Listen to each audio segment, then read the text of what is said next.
on in the year when he was still trying to get caught up to the speed of the game. And it also speaks to the depth of Gonzaga. If somebody gets 3 fouls early in the second half, they don't have to leave him in the game. Bring the next guy in, let them, or even 2. Get it. Right. I mean, you're exactly right. There's so much depth that they don't get in those type situations very often. Third personal foul on Drew Barham. That's 19 fouls on GU as Rancifer at the free throw line. Next question. I know Joe Lenardi, kind of the doctor when it comes to who's in, who's out. Every time I look, it's either St. Mary's last 4 in, St. Mary's last 4 out. Are they a tournament team? I think so. I haven't seen the score for today when they played Creighton. They won today. So they won today. So I think that as long as they play well in the conference tournament, I would think that they're in. Well, I think they're a tournament, NCAA tournament caliber team. But when you look at the resume, their strength of schedule is going to hurt them quite a bit. They've got a couple bad losses, and they don't have a lot of good wins. So they're definitely going to be on the bubble. There's no doubt about that, unless obviously they can beat GU or whoever's in the championship game. It's not a comfortable situation for Randy Bennett when your RPI is 50 and your strength of schedule is 142. Right. There's nothing there that says they're in for sure. Yeah, but you assume if you win both games next week, let's assume a bit, you win the first game in the conference tournament, you're in the finals, you've won 27 games. That's hard to turn away a team that's won 27 games. That has been as good as they have over the last number of years, because they're going to look at the name in the past as much as they say they don't. The team on the bubble who's had success in the past is more likely to get in. I'm just playing devil's advocate here. I'm not sending any bad mojo to Morocco. Right. No, they're having the same conversations.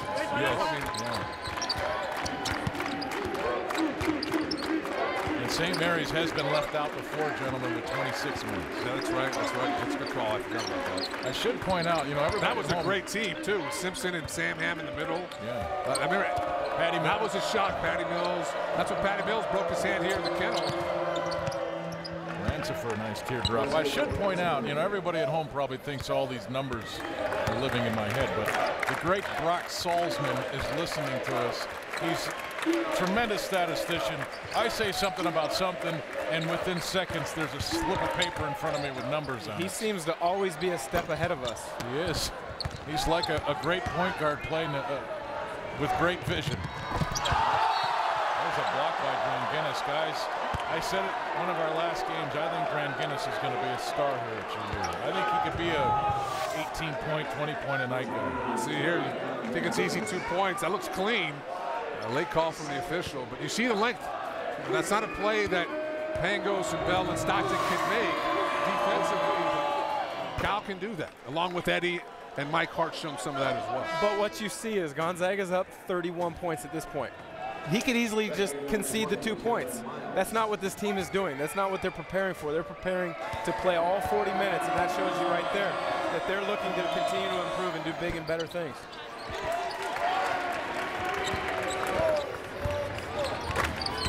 .353 to play.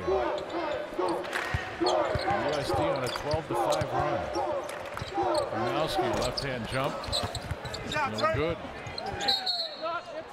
Bauer tried to save it.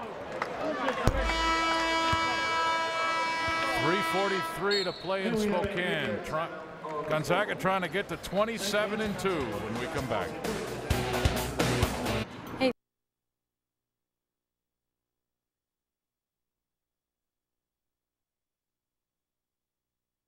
Here in the west, got a shot of the city of Spokane. I guess dusk. Sun is setting. And there's some help coming to USD from this city, from University High School. Bill Greer really likes this kid, gentlemen. Yeah, talking to them before in shoot around. Bailey just gonna fit in with what they want to do. Good size, 6'6", really skilled, good at everything. I mean, not a great at any one particular thing. Plays hard. Looks like with Rancifer leaving as a senior, he's going to step right in, have a chance to play some major minutes. And I think what they like about him is that he's a skilled player at that 3 spot who gives you some size. I think that's something that's difficult to recruit for here in the WCC, is finding those bigger, more athletic kids at that third guard or small forward spot, they've got a nice piece there.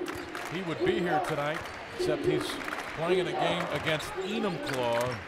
The winner will go to the 3A state tournament with the top 8 teams in 3A in the state of Washington will play. But they're really high on this kid out of USD, or at USD. He's big and can shoot it. Yeah. He never have enough shooters. Nice get for him, plays really hard on both ends. Defensively, he's not going to be overwhelmed right away as a freshman, which is often something that you see as a freshman comes in.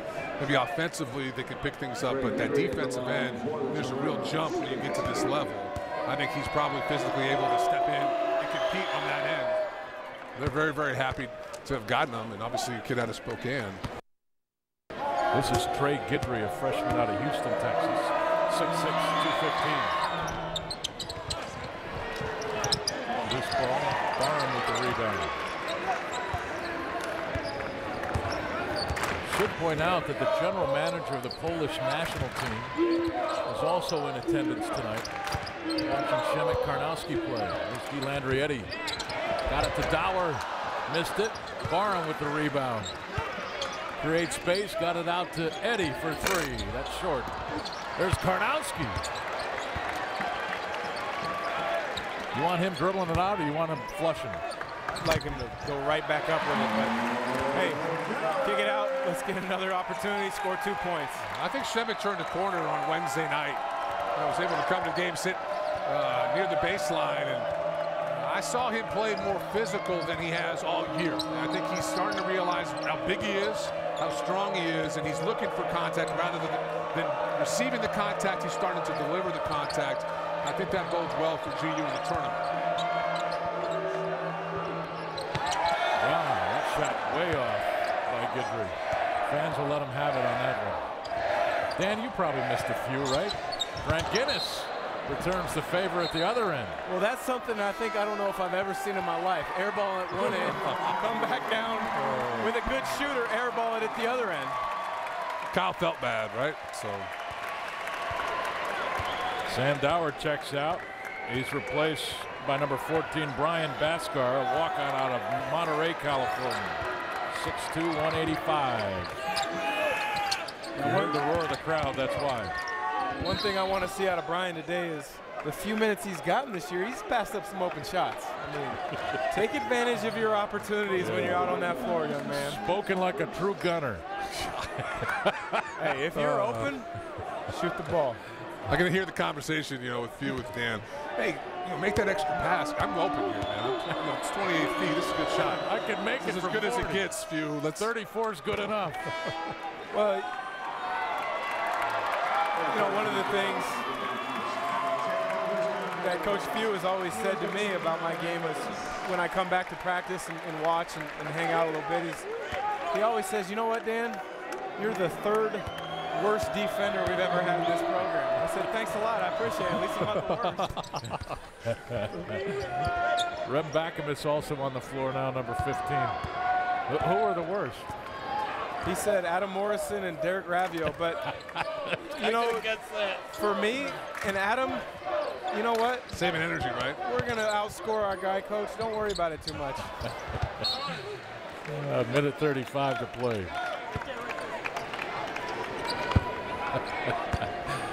There's always something, isn't there, Dan? Well, that's the thing you love about the coaching staff is they're always wanting you to improve, not only for the team's sake, but for yours. And so they're always finding holes in your game that you can work on. Did you get better defending? You had to probably, right? Without a doubt. I had to, or else I'd keep hearing it every day.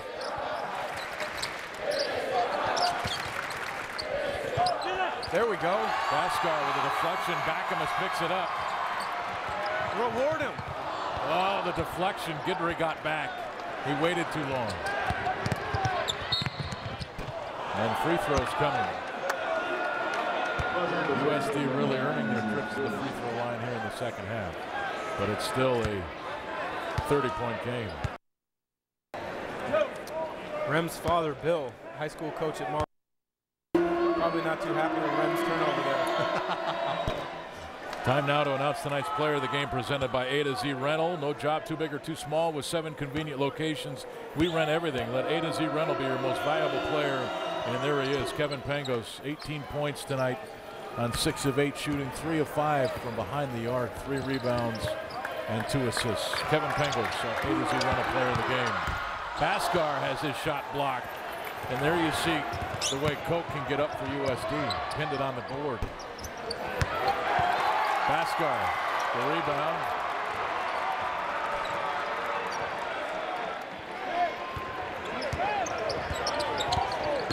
Here's Karnowski. Spinning. Hey, with the right hand. Well, he and Dower, and Karnowski points to the bench, and that gets a good laugh from Mark Few and Ray Giacoletti. You didn't think I could do it, did you? That's what he's doing. Well, a nice move. Hey, if he can get a right-handed jump hook, I'll tell you what. They were yelling at the ball handler on the floor. They must have been yelling, get it to Karnowski. And that's going to do it. Gonzaga with a 31-point win against USD.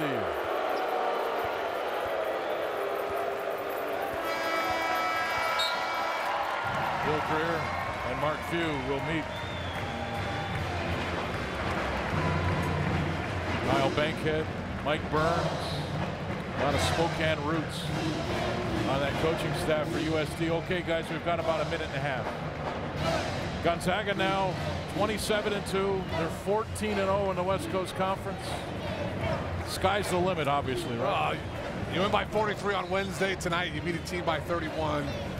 There's no doubt you're playing as well as you played all year. Things are clicking at the right time. I think the challenge now for Gonzaga is, among other things, is maintaining this level of play and searching for ways to get better so you're peaking in March. Can they get better? Without a doubt. I think they can get better. You know, this coaching staff is not going to let them rest, and they're not going to rest themselves, finding ways that they can improve. Granted, there's small ways they can improve, but it's a collective effort right now that they want to leave no stone unturned. They're going to get to the West Coast Conference tournament. Those games are always going to be important. You've got BYU looming, a road game yet, and you've got St. Mary's in that tournament. I mean, there's still big games to get to a #1 seed. Yeah, you got huge game down in Provo, despite the fact BYU struggled a bit. Is as tough a place to play in the WCC, and then like you said, Greg, you get into conference play or the tournament, you're going to play a good team in that tournament. Richard Fox, Dan Dickow, appreciate it. Wonderful job this season, gentlemen. For the rest of our Gonzaga basketball crew, good night from Spokane for the final time in 2012-2013. The Zags now 27-2, 14-0 in the West Coast Conference. Good night.